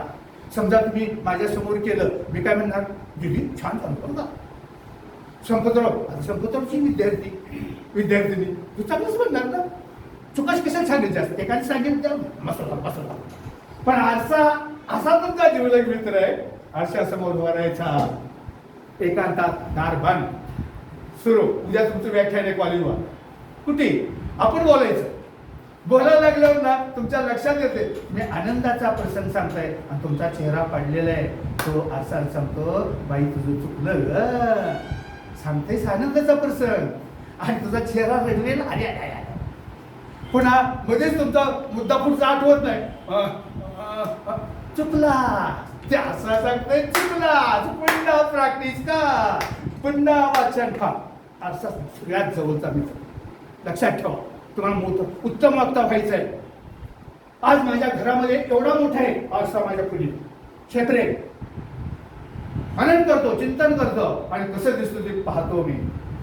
अरे तुमचा पप्पा, बाबा, दीर कोणी ते घर बांधत असेल, पहिले ह्या दादाने सांगायचं, माझ्या खोलीत आरसा मोठा घे.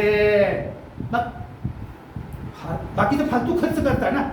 मग आरसा जर मोठा घेतला बाबाला, दारभाल बघ, अरे काय तिथे तुमचं गाजल व्याख्यान, हे तर ती सांगताय, सत्य सांगताय, ते दुःखाच्या वेळेला सांगताय आणि तुम्ही हसायला आहे. ती सांगते चुकलंच वेड्या, दुःखाचा प्रसंग सांगते, हे करणार आहेस तू, ती सांगताय. म्हणजे आरसा हा सगळ्यात जवळचा मित्र. तो खरं सांगतो आणि खरंच तुमचं व्याख्यान चांगलं झालं, त्या बात आहे. तो मस्त आहे, तुम्ही कुठंच अडकळलं नाही. आनंदाच्या वेळेला आनंद, दुःखाचा प्रसंग गंभीर आहे तेव्हा गंभीर, हे स्वतः सांगतात. मस्त आहे, जा कुठं कार कुठे बसून जा व्याख्यानला, ती सांगतो. म्हणून तुमच्या जवळचा खरा हा आरसा. आणि तुम्हाला काय सांगितलं, लिखाण फार महत्वाचं. लिखाण करा. लिखाण करताना काय करायचं, बॉलपेन वेगवेगळे वापरायचे, वेगवेगळ्या रंगाचे. मी केले तसं. स्केच पेन वापरा. पहिला मुद्दा लाल पेन, स्केच पेन. दुसरा निळा, तिसरा हिरवा. स्केच पेन 10-12 कलर आहे, मी स्केच पेन वापरतो. आता मी हा मुद्दा कोणत्या कलरचा घेतलाय घरात, ते माझ्या पुढे कलर लक्षात येतो. लक्षात ठेवा, आता हा मी बोलायला लागले ना, तर तो कोणत्या कलरने लिहिलंय ते मला माहित आहे, माझ्या लक्षात आलं. म्हणून एका कलरने लिहू नका, मुद्दे वेगवेगळ्या कलरने द्या, म्हणून तुमचं व्यवस्थित. आता 1-2 उदाहरण देतो, संपवतो. हेनरी क्ले हा, आता हे घरी लिहून ठेवा. 1777 जन्म झालाय, अमेरिकेतला आहे, अमेरिकन आहे. हेनरी क्ले, मृत्यू 1852. त्याला लहानपणापासूनच ऐतिहासिक आणि शास्त्रीय ग्रंथ वाचण्याची आवड होती आणि तो त्यातील प्रसंग, त्यातील घटना, त्यातील प्रयोग घरातल्या लोकांसमोर साध्या सोप्या भाषेत सांगत होता. नंतर तो स्वतःच्या खोलीत एकटाच व्याख्यान द्यायचं, प्रसंगावर, त्या घटनेवर, त्या प्रयोगावर. नंतर शेतात गेला. 300-325 वर्षापूर्वीची घटना आहे. 1977ला जन्म झालाय सर. हेनरी क्ले अमेरिकन आहे. म्हणजे आता 2026 आलाय. 350 वर्षापूर्वीचा प्रसंग सांगतोय. तो बांधावर जायचा शेतात. व्याख्यान सुरू. मोठमोठ्यानं लिहून घ्या. जंगलात जायचा. व्याख्यान सुरू एकटा. एवढंच नाही, जनावरांच्या गोट्यात यायचा आणि गोट्यात त्याचं व्याख्यान सुरू. पुढं काय घोडे बैल इतका तो. आणि साध्या सोप्या भाषेत तो पट्टीचा वक्ता म्हण.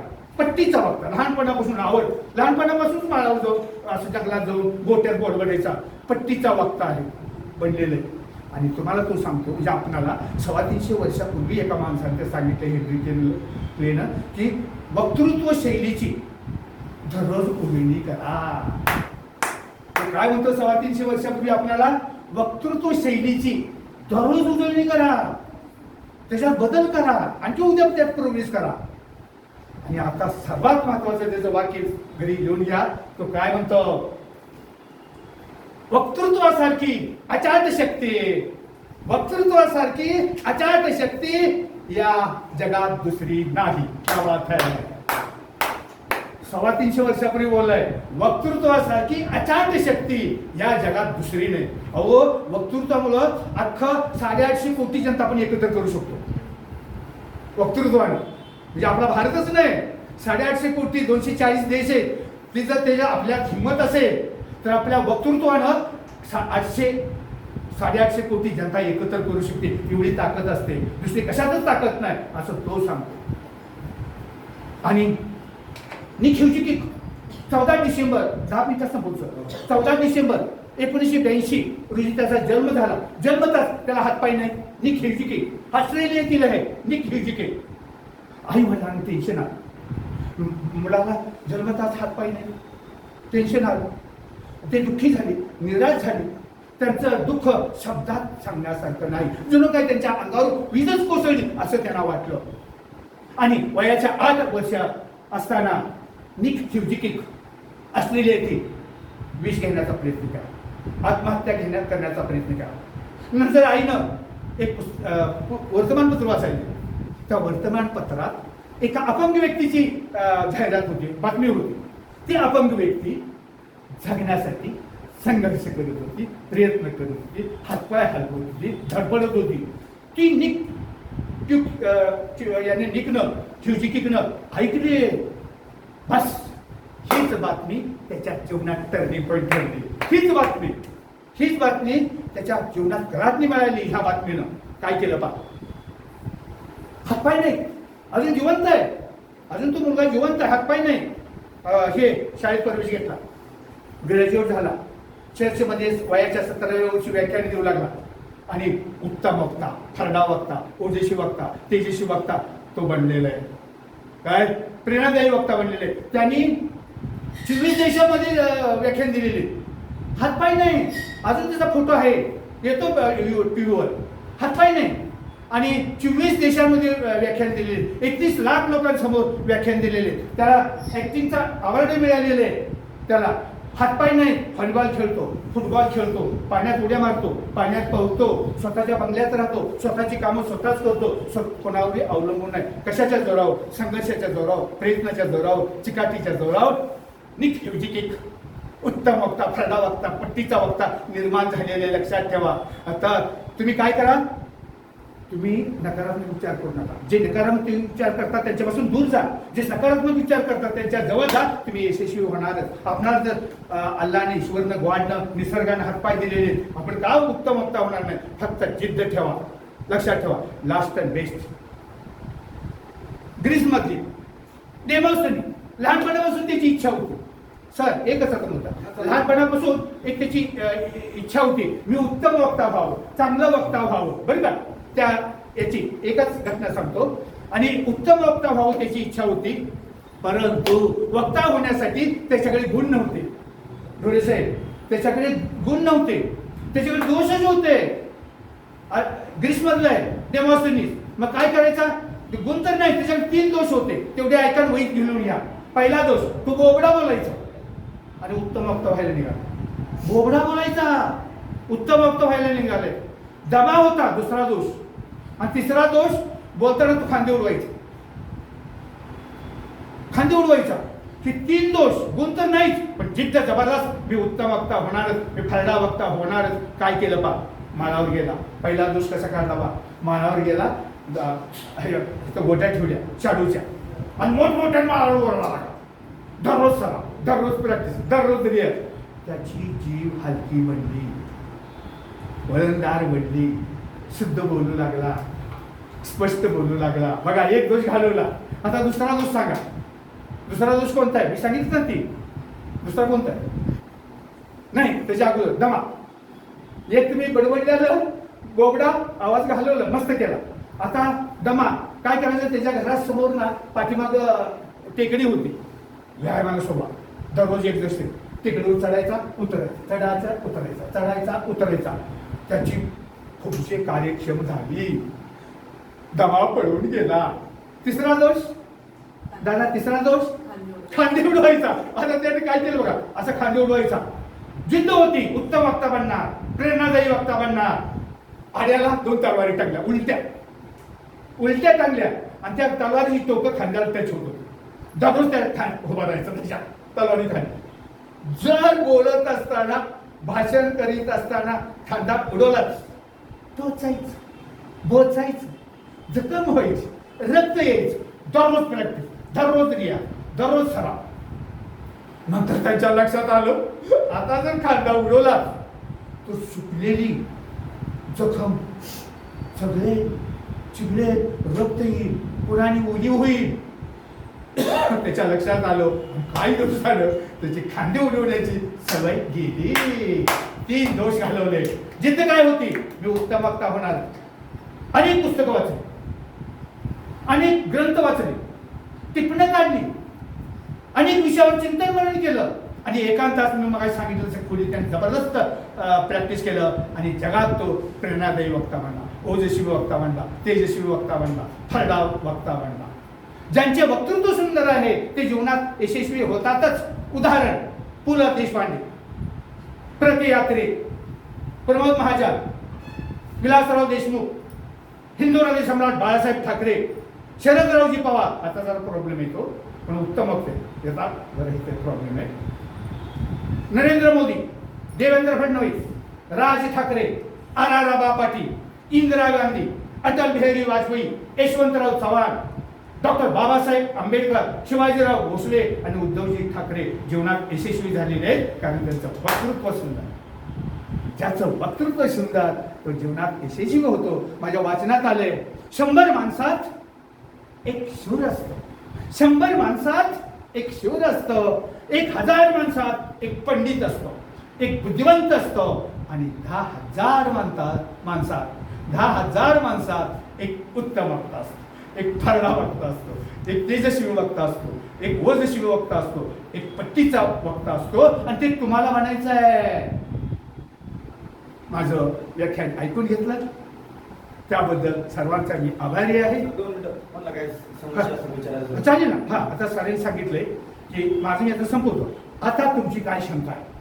माझी शंका अशी आहे सर, की आपण रेग्युलर बोलताना आपला आवाज वेगळा असतो हा, आणि स्टेजवर गेल्यावर एखादं भाषण किंवा व्याख्यान करताना आवाज चेंज करावा हा. का? हे आहे आपल्या हे रेग्युलर आवाज? नाही. बघा, प्रसंग काय आहे. समजा शिवाजी महाराज एकदम ती खणखणीत आवाजात बोलू लागली, तर तुमच्या खणखणीत पाहिजे. आणि आई सांगते, बाळा असं नको करू, चोऱ्या नाही करायच्या, वाईट आहे. मग तो आवाज तुमचा जरा खाली घ्यायला. ते पट्टी जी आहे ना त्याच्या प्रसंगानुसार वर खाली घ्या. तुमच्या लक्षात आलं का? बऱ्याचदा काय झालं, आता हा, बऱ्याचदा लेक्चर ऐकली ना, हा. तर प्रत्यक्ष बोलताना आवाज वेगळा आहे, तो आपोआप आवाज वेगळा आणि येतो. तिथं गेल्यानंतरच आवाज साऊंड वेगळा. तुमचा सांगतो ना. आता समजा उदाहरण, एखादा बाप मुलाला रागवतोय, का रे तू असं केलंस? तो रागात बोलला, का रे तू असं केलंस? हास्यास्पद आहे ना. रागावते काहीतरी त्यांनी चोरी केली म्हणे त्या बाळाने. हा, तू काय असं काय केलं? असं नाही बोललं. असं का चोरी केलीस तो? आवाज तुझा मोठा पाहिजे. लक्षात आलं का? तू प्रसंग बघा ना कुठला. नाही सर, त्यांचं काय म्हणणं आहे, हा. की समजा आता मी भाषण करतो हा. आता मी असं बोलतो माझा भाषणाचा आवाज वेगळा आहे हा. तो आपोआप निघतो ना निघतो आणि बघा, आपोआप निघतो त्या प्रसंगानुसार ना चढ उतार होतोय. आता समजा गुरुजीने तुमच्या मुलाला मारलं, आता हे मी रागावलो चोरी केली म्हणून, आता त्या मुलाला मारले, ठीक आहे बेटा शांत हो, हे पाणी घे. मी हळू आवाजात त्या मुलाला बोलणार, मारले ना गुरुजीनं, त्याला शांत करणार. पहिलं तोंड धो बाळ, मग जर तोंड धो फ्रेश हो, मी त्याला शांत करणार. मी त्यावेळेला माझा आवाज मोठा आहे, हे काय झालं का मारलं मी. आता हा प्रसंग कसा आहे, तो रडत आलाय, गुरुजीनं मारलं, माझा आवाज चढता कामा नाही. ये बाळ डोळे पोस पाहिजे, पहिला फ्रेश हो, आणि काय झालं ते नंतर सांग, आधी येते जरा त्याचं टेन्शन कमी होतं काय, मग मला असं मार. मग प्रेमान म्हणायचं, बाळ त्या गुरुजीचं चुकलं का तुझं चुकलं, तू मस्ती केलीस ना, हो. मग कोणाचं चुकलं, तर तो म्हणतो माझंच. ही भाषा इथं हळू आहे, अलीकडे बघा मुलगा तोच आहे, माझाच मुलगा आहे, पण त्याला गोड बोलते, मी चुकलं कोणाचं, गुरुजी चुकलं का तुझं, तू जर मस्ती केली नसती तर गुरुजीने मारलं नसतं. हे माझा आवाज हळू आहे आणि मला कळले चोरी करून आलाय तो, मला आवाज जरा चढणार ना. मग तो आवाज बाबा का चोरी केली, असं नाही का चोरी केली इथं पुढे चालणार नाही. म्हणजे त्या प्रसंगानुसार तुम्ही चढ उतार करा. आणि एका पट्टीत बोललं ना भाषण एवढं म्हणावं तसं प्रभावी होत नाही. माझं वैयक्तिक मत, तुम्ही एकाच पट्टीत बोला. आता माझं अर्धा पाऊण तास झाला असेल, म्हणजे एक पट्टी नव्हती, ऐकून घ्या, वर खाली आणि एकच मोठी पट्टी I I I I I तो निसता हलवा काहीच नाही, बोर होतं. पण आता तुम्ही अर्धा पाऊण तास वाटल्याचा युट्यूबवर किंवा माझ्या ग्रुपवर जॉईन व्हा आणि कोणाला बघा. आणि अक्षरशः संपदाला सांगतो, मला इतका आनंद होतो, तिथे ते सगळे स्पेशल रूममध्ये ॲडमिट होतात ना, ते माझ्या कर्मचाऱ्याला सांगतात ते सरांचं जे व्याख्यान लावून कालचं आता उद्या तिथे लागणार. मी घरात झोपलो, मी तुमच्यासारखी काय स्वरांनी सांगतो तिथे आल्यावर सर इथं बसा, तर डॉक्टरची वाट पाहण्याऐवजी माझी वाट पाहतात. ते डॉक्टर आहे ना पाहतात. म्हणजे तुम्ही समजा काय तुमचं ताप आहे मलेरिया आहे ते लावून देतात, तिथले कर्मचारी लावून देतात, आम्ही भेटायला गेलो की माझं सुरू काय हवं आहे मला सांगा. आज मी उद्या जरी गेलो, आणि एक लक्षात ठेवा, मी मगाशी त्या महापुरुषांची नावं सांगितले ना, सर्वांची व्याख्यानं युट्यूबला आहे, बरेच वर गेलेले ते. तसं उद्या कदाचित मी जगात नसेल, पण कोणीतरी म्हणेल असा एक राजगुरुचा लोक होता. हा फरक म्हणजे ते आता मला लक्षात आलं. मला चला याचं आहा साळुंक्यांचं व्याख्यान ऐकायचं आहे. ते बोललं आहा साळुंके सुरू इतकं पुढे गेली येऊ मी ते व्याख्यान मानव श्याम मानव सुरू त्याच्या कीर्तनकार लगेच कीर्तन सत्यवान हे महाराज आहे हा, तर सत्य ते सत्याने सांगणार. त्याचं सत्य के दर्शन हे तुमचं युट्यूब आहे काय, सत्यानंद महाराज. तुम्हाला एकदम एक्सपर्ट व्हायचं असेल तर एक गोष्ट मी दररोज ना सायन्स जर्नी सर आणि सत्यानंद महाराज त्यानं जगातले सगळे ग्रंथ वाचले, फक्त हिंदू धर्माचे नाही, आणि अनेक पुस्तकं लिहिली, ते सत्य सांगतो काय. आता पण तेच मी ऐकलं, मनाला भावलं. ते थापा नाही अंधश्रद्धा अमुक करा तमुक करा काही नाही, चांगलं हां समजलं कसं आहे तुम्हाला, जे त्या प्रसंगानुसार करा. आता घरात तुम्हाला प्रेमाने समजा एखाद्याला समजा आपल्या पत्नीचा मुलीचा वाढदिवस आहे, आपण गोडीने बोलतो ना बरोबर ना, आणि तिला आपलं ऐकत नाही, 2 वेळा 4 वेळा झालं चढणार, असं नाही चालणार. किंवा आपण बेवडा आहे, बायको एकदा 2दा सहन करेल हां, आणि पुन्हा कशा आवाजात बोलेल दारू पिणं वाईट असं म्हणाल का. त्या प्रसंगानुसार तुम्हाला रागवावं लागेल ना. एकदा 2दा बायकोने सांगितलं दारू पिऊ नको, अगदी शेवटच्या स्टेपला दारू पिऊ नका वाईट असतं नाही, आवाज काढणार. तुमच्यामुळं मुलाचं कसं माझं कसं काय चाललंय तुमचं हे, मग त्यावरती आवाज चढणार. शेजारची ऐक ना, त्या प्रसंगानुसार ना त्या माणसाचा आवाज चढतो उठवतो. तसं तुमचं इथे व्याख्यान देताना ना तुम्ही त्या प्रसंगानुसार आवाज, आणि एवढं नक्की एका पट्टीत बोलू शकतो घरी बोला, पण तुम्हाला चाकणला 1000 माणसात बोलायचंय, ग्रामपंचायतमध्ये बोलायचंय, तर तुमचा आवाज चढ पाहिजे बरोबर का. एक पट्टीनं अजून परिश्रम का विचारा कोणाला. हा आमचा कार्यकर्ता हां पाठांतर करतोय भाषण, हां एवढं सांगा भाषण पाठांतर. हां हे बघ पहिल्यांदाच सांगितलं भाषण पाठ करायची नसते. हां मग मी काय सांगतो हे बघ तुला आता लेट आलंस का नाही नाही बराच वेळ झाला. हां मग तू काय कर की माझे व्याख्यान आहे झालं पाच मिनिटं. हां 5 मिनिटं तुमचं काय विचारायचं आहे मला? नाही नाही विचारेन ना अगं फ्री माइंडेड विचारा हे बघा पाठांतरने काल तुम्ही काय म्हणायचं काय म्हटलं पाठांतर जगात देऊ शकतं तिथे गडबड होते पण लिखाण लिखाण अहो 15-16 शाह मानवने लिहिलं आणि आज भारतातला एकही मनुष्याचा कोण नाही की शाह मानव म्हणजे कोण फक्त मराठी व्याकरण नाही केले हिंदी आणि इंग्रजी केली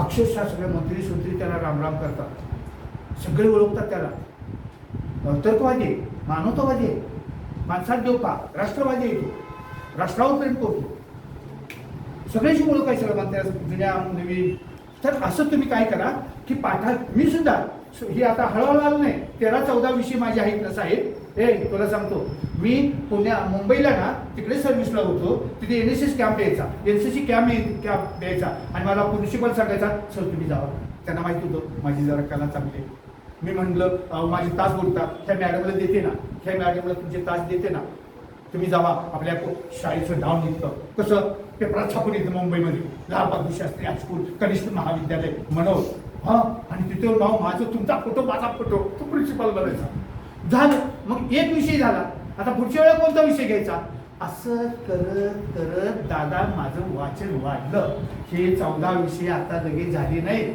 लक्षात घ्या त्याला 15-20 वर्ष लागली मॅडम झालं अजून काही काय शंका? विचारायचं काय हां. विचारा?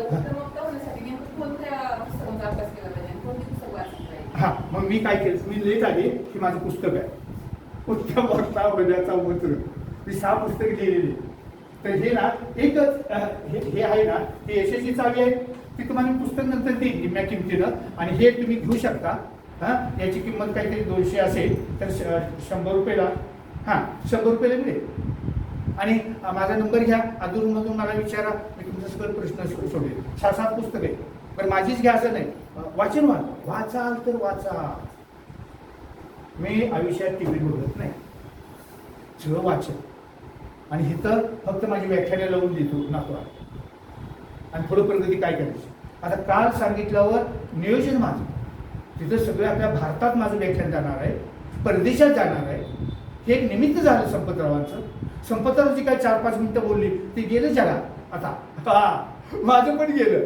पण हे करत असताना मी वेड्यासारखे ते वेगळं बोलायला लागलो तर इज्जत जाणार पण बघणार नाही एक शेवटचा मुद्दा सांगतो निरोप समारंभ गोळायलेला झाला काल परवा 11 तारखेला 10 दिवसापूर्वी 7 दिवसात 2700 लोकांनी YouTube पाहिलं आणि माझं जाहिरात येऊ लागली पहिला प्रश्न माझ्या आयुष्यात तुम्ही बघा युट्यूबवर तुम्ही 2 महिने बघा 100 पाहतात 50 पाहतात आणि 7 दिवसात गुळाणीचं निरोप समारंभ झाल्याचा 7 दिवसात 2700 पर्यंत गेलं आणि जाहिरात लागायला लागली माझ्या त्या युट्यूबला मग जाहिरात करून त्याला पैसे दिले आता तुम्ही बघा निरोप समारंभाचं जाहिरात लागली आणि आता काय तर 28-29 पर्यंत गेले 11 तारीख आज 21 10 दिवस झाले सगळं कौतुकच कौतुक ते व्याख्यान तुम्ही ऐका युट्यूबवर माझं युट्यूबवर जीवन सुंदर आहे ग्रुप आहे त्यात ॲड व्हा इच्छा असेल तर मला संपर्कावर देतील माझं सर्व ऐकून घेतलं अजून काय साहेब शंका हां आणि काय नाही बघा प्रयत्नाशिवाय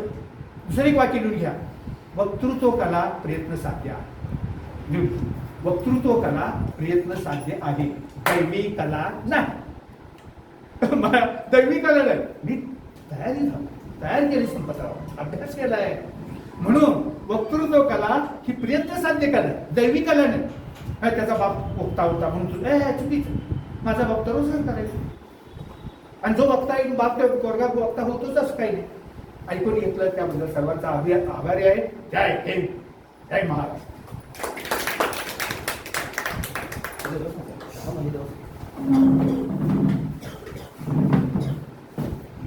इथं जोरदार टाळ्या वाजल्या पाहिजे सरांसाठी. मला वाटतंय सरांचं वय वर्ष 75 नाही सरांचं वय वर्ष 17 वाटतंय म्हणजे वयाला कर्तृत्वाची बंधनं नसतात हे जगामध्ये अनेकांनी सिद्ध करून दाखवलंय त्यातलं एक नाव म्हणजे साळुंखे सर. माणसानं उत्तम वक्ता कसं असावं माणसानं कशी प्रगती करावी माणसानं कशी उन्नती करावी आणि माणसानं नम्र किती असावं. म्हणजे साळुंखे सरांकडे आज जर पैसा पाणी भरपूर आहे, इस्टेट भरपूर आहे, सगळं काही आहे, परंतु 1 रुपयाची मनामध्ये लालसा न ठेवता जर आपण समाजाचं काहीतरी देणं लावतो ही भावना मनामध्ये ठेवून आदरणीय साळुंखे सर या ठिकाणी आले. मी प्रथमतः जोरदार टाळ्यांच्या गजरामध्ये आदरणीय साळुंखे सरांचा मनापासून धन्यवाद देतो. आणि सर तुमच्या माझ्या भाषणाने मी 4-5 दिवस झाले, 4-5 रविवार झाले त्यांना सांगून थकलोय, पण हे माझ्यानं काही परिवर्तन झालं नाही. त्याला कोणाची तरी मार्गदर्शकाची, कोणाची तरी एखाद्याला वाटाण्याची गरज असते, तशी तुम्ही आहात. कारण मी यांना सांगितलं की तुम्ही जे मागल्या वेळेस वाढदिवसाचं मी भाषण सांगितलं दिलं होतं की ते भाषण तुम्ही वाचा, वाचल्यानंतर तुम्ही ते त्याचा सराव करा आणि त्यातलं एखादं भाषण तुम्हाला जे वाटतंय ते एखाद्या वेळेस दररोज ग्रुपला पाठवा. जर ग्रुपला पाठवलं, एकदा टाकलं, आज टाकलं, दुसरं उद्या टाकलं, परवा टाकलं, जर 7 दिवस टाकलं एकच भाषण सर, तर 100% ते भाषण परफेक्ट झाल्याशिवाय राहत नाही. म्हणून जगामध्ये जेवढी जेवढी मोठी माणसं झाली ती सरावाशिवाय आणि सातत्य ज्याच्याकडे नाही त्याला यश मिळत नाही. आणि मोठं कुणी होऊ शकतं, फक्त आपण लोकांचा सल्ला घेणं बंद केलं पाहिजे. सरांनी सांगितलं सल्ला घेणं बंद केलं पाहिजे. एकच उदाहरण सांगतो आणि मी या ठिकाणी सरांना निरोप देतो की छत्रपती शिवाजीराजांनी स्वराज्य निर्माण करण्याची शपथ कुठे घेतली? रायरेश्वराच्या मंदिरात घेतली. सर रायरेश्वराच्या मंदिरात छत्रपती शिवाजीराजे गेले आणि रायरेश्वराच्या मंदिरात छत्रपती शिवाजीराजे गेल्यानंतर त्याच रायरेश्वराच्या मंदिरात जाण्याच्या अगोदर शिवाजी महाराज जर एखाद्या माणसाकडे गेले असते, बुजुर्ग माणसाकडे गेले असते, वयस्कर माणसाकडे गेले असते आणि म्हटले असते मला स्वराज्य निर्माण करायचे, मला शपथ घ्यायची, घेऊ का? म्हणजे एखादा ज्येष्ठ असेल, जो वयाने ज्येष्ठ असेल, त्याला विचारलं असेल. म्हणजे आज सुद्धा आमची माणसं म्हणतात किंवा आम्ही आमच्या मित्राला विचारू मला भाषण क्लास लावायचा, लावू का? तर ते म्हणतात मी लावला तर तुला लावू नको, काही होत नाही. तसंच शिवाजीराजांना जर विचारलं असतं एखाद्या ज्येष्ठाला, त्या काळच्या एखाद्या सरदाराला की म्हटलं की मला स्वराज्य निर्माण करायचं आणि मी रायरेश्वराच्या मंदिरात आलोय, मला शपथ घ्यायची, काय करू? तर त्या ज्येष्ठ माणसाने सांगितलं असतं तू ह्या धंद्यात पडू नको राजे, तुमचे वडील सरदार आहेत, ते आदिलशाहकडे चांगल्या प्रकारची नोकरी करतात, त्यांच्याकडे प्रचंड संपत्ती आहे, फक्त काय करा तुमच्या वडिलांच्या पावलावरती पाऊल ठेवा आणि सरदारकी करा असे शिवाजीराजांना इथल्या शिवाजीराजांना इथल्या ज्येष्ठांनी सांगितलं असतं. पण छत्रपती शिवाजीराजे आपल्या सगळ्यांना माहिती आहे, ते बाकीची बटणं बंद करतात. आपल्या सगळ्यांना माहिती आहे छत्रपती शिवाजीराजे गेले कुठं? तर छत्रपती शिवाजीराजे गेले रायरेश्वराच्या मंदिरात गेले. आणि आपल्या सगळ्यांना माहिती आहे छत्रपती शिवाजीराजेने रायरेश्वराच्या मंदिरात गेल्यानंतर आपलीच तलवार घेतली आणि आपल्या तलवारीनं बाकीची बटणं बंद करा. आपल्या तलवारीनं काय करावं? छत्रपती शिवाजीराजांनी आपल्या तलवारीनं स्वतःची करंगळी कापली आणि स्वतःची करंगळी कापून छत्रपती शिवाजीराजांनी रक्ताचा अभिषेक त्या रायरेश्वराला घातला आणि रायरेश्वराला छत्रपती शिवाजीराजे म्हटले हे रायरेश्वरा, मला बहुजन समाजाचं कष्ट करायचं, रयतेचं स्वराज्य निर्माण करायचंय, मला राजा व्हायचंय, गोरगरिबांच्या कल्याणासाठी मला छत्रपती व्हायचंय. शिवाजीराजे वयाच्या 14-15 वर्षी रायरेश्वराच्या मंदिरात जातात आणि मला म्हणतात की छत्रपती व्हायचं, शपथ घेतली. आणि शपथ घेतल्यानंतर छत्रपती शिवाजीराजे दुसऱ्या दिवशी छत्रपती झाले नाही. शिवाजीराजे एका वर्षाने छत्रपती झाले नाही. शिवाजीराजांवरती अनेक संकट आली होती. आपल्या सगळ्यांना माहिती, अफजल खान चालवला होता, शाहिस्ते खान चालवला होता, मिर्झा राजा जयसिंग चालवला होता. सर आग्र्यात गेले ना, आग्र्यात मृत्यूला समोर असताना सुद्धा माझ्या राजानं 6 जून 1674 ला रायगडावरती 32 मनाचं सिंहासन निर्माण केलं आणि माझा राजा छत्रपती झाला. वयाची 29 वर्ष खर्च घातले. तेव्हा रायरेश्वराच्या मंदिरात 14 वर्षी घेतलेली शपथ 6 जून 1674 ला पूर्ण केली. तो छत्रपती शिवाजीराजा जर आपल्या कामामध्ये सातत्य ठेवत असेल, तो शिवाजीराजा आपल्या कर्तृत्व संपन्न करत असताना आपल्यामध्ये नवनवीन शिकवण्याची धमक आणि शिकण्याची धमक निर्माण करत असेल, तर शिवाजीराजा ग्रेट झाला. कारण शिवाजीराजांकडे सातत्य होतं. ज्या माणसांकडे सातत्य असतं तीच माणसं यशाच्या पायरीवरती जाऊ शकतात. म्हणून मला एक विनंती आहे की मला फी दिली किंवा आता देऊ नका, यात काहीच मला म्हणायचं नाही. पण सगळ्यात महत्वाची गोष्ट एक गोष्ट आहे, तुमच्यातला जर एखादा चांगला वक्ता झाला तर ही मिळालेली सगळ्यात मोठी गुरुदक्षिणा असते, खोटं सांगत नाही. आज सर आकाश भोंगले सारखा आज माझ्याकडं विद्यार्थी होता. आकाश भोंगले घरची परिस्थिती दयनीय आहे. तुम्ही तुमच्या हॉस्पिटलमध्ये त्याचे सासरे आजारी होते आणि त्यावेळेस त्यांनी ते माझे मित्र आहेत, तुम्ही माझे मित्र, तिथे तुमची भेट झाली. ते कुठले होते? जैदवाडीचे होते. भयानक परिस्थिती होती. माझ्याकडं अनेक विद्यार्थी शिकून गेले, पण त्याच्याकडे चिकाटी होती, त्याच्याकडे जिद्द होती आणि त्याच्याकडे आत्मविश्वास त्यांनी निर्माण केला होता. काल तुम्हाला सांगतो, कालच्या सूत्रसंचालन निवेदनाचं केलं त्यानं इथं शालिमार पॅलेसला. तर जबरदस्त वक्ता कसा असावा, निवेदक कसा असावा, तर तो उत्कृष्ट निवेदक म्हणून आज खेड तालुक्यात नावावर आला आहे. दुसरं उदाहरण आहे उत्तम राक्षे. अनेक उदाहरणं तुम्हाला सांगता येतील आज. आणि यातूनच आपण म्हणजे भाषण कशी करावी. मी माझ्याकडे अनेक ग्रामपंचायत सदस्य आणि अनेक सरपंच झाल्या. आज सुरेखाताई पाचरणे इथे नाहीत ऐकायला. तिन्हीवाडी गावच्या सरपंच नव्हत्या त्यावेळेस, ग्रामपंचायत सदस्य सुद्धा नव्हत्या किंवा सोसायटीच्या चेअरमन सुद्धा नव्हत्या. त्यावेळेस त्या इथं भाषण करायला शिकायला आल्या. आणि शिकायला आल्यानंतर मी दिलेलं भाषण त्यांनी त्या भाषणावरती तयारी करावी आणि इतकं सुंदर भाषण करावं की जबरदस्त भाषण करून आज तिन्हीवाडी नगरीमध्ये त्या सरपंच म्हणून आल्या. एवढंच काय, दीप्तीताई भोगाडे 4 का 5 वेळा इथं आल्या होत्या, इथंच बसायच्या. आणि भाषण करत असताना मी शिवसंभाजीराजांचा विषय दिला होता, पण मी ऐकलेले संभाजीराजे आणि त्यांनी सांगितलेले संभाजीराजे हे म्हणजे कितीतरी अभ्यास करून जर एखाद्या विषयाची मांडणी केली आणि मनामध्ये तळमळ असली की 100% यश मिळतं. याची अनेक उदाहरणं सांगता येतील. आणि म्हणून एकच विनंती आहे, सर एवढ्या तळमळीनं आपल्याला का सांगतायत की आपण आपलं काम, आपल्याला माझ्यासाठी भाषण करायचंच नाही. मी वक्ता आहे, मी किती मोठा आहे हे काहीच मला प्रेझेंटेशन तुमच्या समोर करायची नाही. मला काय अपेक्षित आहे, तुम्हाला तुमच्यामध्ये तुम्हाला ठरवायचंय. मला वक्ता व्हायचं नाही किंवा माझं नाव आहे. मला आज जरी म्हटलं तरी जरी हे बंद केलं तरी मला महिन्याला 4, 5, 10 व्याख्यानं भेटतात आणि त्याचे 40,000 रुपये मला कसे भेटतात. मला याची काही गरज नाही.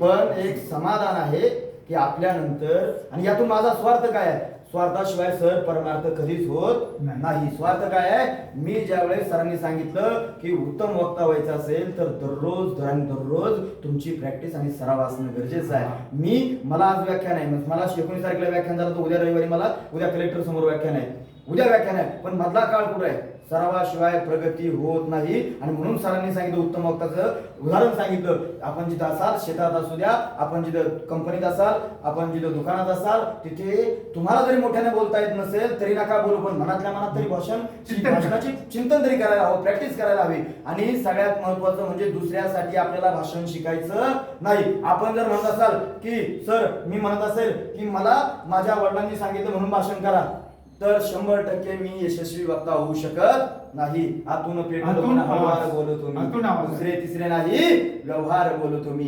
जोपर्यंत आतून आपल्या येत नाही ना आवाज, तोपर्यंत परमेश्वर जरी आला तरी आपण सक्सेस होऊ शकत नाही. स्वतःच पेटलं पाहिजे आणि स्वतःच पेटल्यानंतरच त्याची ज्वाळा निघते. दुसऱ्याची ज्वाळा पाहून आपण फक्त काय करू, आम्ही फक्त शेक घेऊ. आम्हाला स्वतः पेटल्याशिवाय आता प्रगती करायची नाही. सर या ठिकाणी आलेत आणि सरांनी आपला बहुमूल्य वेळ या ठिकाणी दिला. खरं पाहिलं तर सरांना मी 2 आठवड्यापूर्वी रविवारचा दिवस दिला होता, पण असं झालं की मी उद्याचं व्याख्यान घेत नव्हतो, पण ते कलेक्टर साहेबांची वेळ संध्याकाळची मिळत नव्हती. त्यामुळं उद्या कलेक्टर साहेबांची वेळ सकाळी मिळाली आणि म्हणून त्यांनी, मी म्हणत होतो मला नको व्याख्यान, पण खूप चांगला कार्यक्रम होता, म्हटलं असा कार्यक्रम जर आपल्याकडून गेला तरी मला हुरहुर लागली असती. पण त्यांनी आग्रह केला म्हणून आपण सगळ्यांनी आज वेळ काढून या ठिकाणी, सर उद्याचा लेक्चर असताना सुद्धा सगळे बरेचसे जण या ठिकाणी आले. सर यांनाही मनापासून धन्यवाद देतो आणि सरांचा एकदा जोरदार टाळ्या वाजवून एकदा मनापासून धन्यवाद देऊया. इन्स्टिट्यूटच्या सर्व सरांचा आमच्या मुळे मॅडमांना विनंती करतो की आपण सरांचा सन्मान करूया. या डोरे साहेब या, फोटो घ्या ना. अशी स्थिती आहे असेल त्याच्यात या ताई या सगळे या. फोटो मोठे हो या, होईल कमी आता वाचला होईल काय. या तुम्हाला नाही यायचं या या या या या अहो या चला नको काय बसते या या या. तुमचं पण तुमच्या दृष्टीने सुद्धा एक चांगलं व्याख्यान झालं. या या या मॅडमने सांगितलं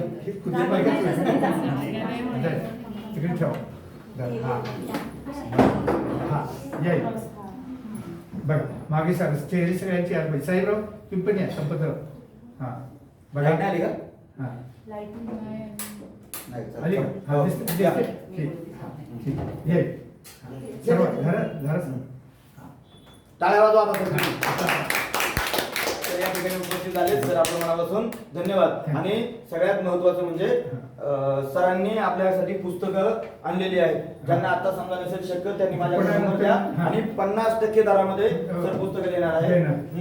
इच्छा असेल आणि तर घ्या. इच्छा असेल हा, 50% सवलत. 50% सवलत. सरांचं सगळ्यात छान पुस्तक कोणतं आहे तर हे उत्तम वक्ता होण्याचा मंत्र. सर आपण या ठिकाणी उपस्थित झालात आपल्याही मनापासून धन्यवाद देतो. आणि सर आता फक्त हे 2-4 जणांच्या तुम्हाला जायचं असेल जाऊ शकता. मॅडम फक्त 2-3 मिनिटं घेतो.